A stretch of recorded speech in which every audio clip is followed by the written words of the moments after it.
السلام عليكم ورحمة الله وبركاته. ما أنتو حي لبداقي دونا قصة أمانتين إذا ودمقين دونتو أين نخون دونتو مركي uguhoreyey ee aad maqashaan. qisadan ayaa waxaa ila soo wadaagay qof ka mid ah asxaabteyda sababo jira awgood waxaan adeegsan doonaa magacyo kaleeto.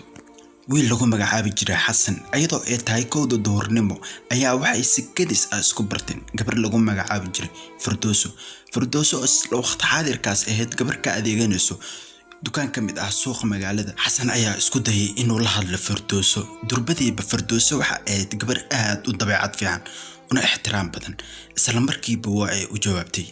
kadib ayaa xasan waxa uu weydiistay lambarkeeda si markay baxdo uu la soo xiriiro. isfahan iyo wada hadal dheer kadib Firdowso ayaa sida caadiga ahayd gabar aad u dabeecad fiican, isla markiiba waxa ay siisay lambarkeeda.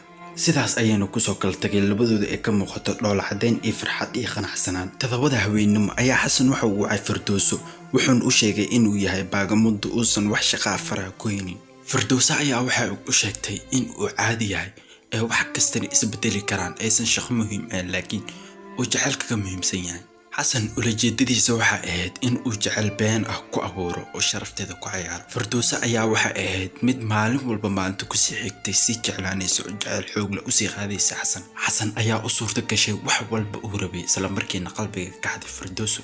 waxa uu ka codsaday gabarnimadeeda haddii ay jacayl dhab ah u qabto. Firdowso waxay ahayd runtii mid nafteeda ka jecel xasan, isla markiina waxa ay qaadatay go'aankii ugu xumaa ee nolosheeda. xasan markii uu ku ciyaaray sharafta Firdowso ayaa Firdowso wuxuu u sheegay in ay ammaan geliso, isla markii uusan rajo dhan kale uu jacayl been ah la jilay meel walba ay kaga soo xiriiri kartaan ka bilowgay. Firdowso ayaa runtii aad u ilmeysay una baroortay, waxayna gashay nolol mugdi ah oo aad u madow.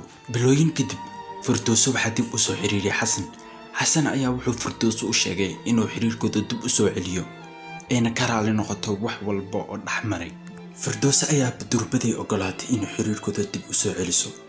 Firdowso ayaa go'aankeeda wuxuu ahaa in ay ka aarsato. Firdowso markeeda waxay been u sheegtay xasan. maalin maalmaha ka mid ah ayaa Firdowso waxa isbarteen wiil lagu magacaabi jiray Faarax ayaa Firdowso wuxuu ka codsaday lambarkeeda.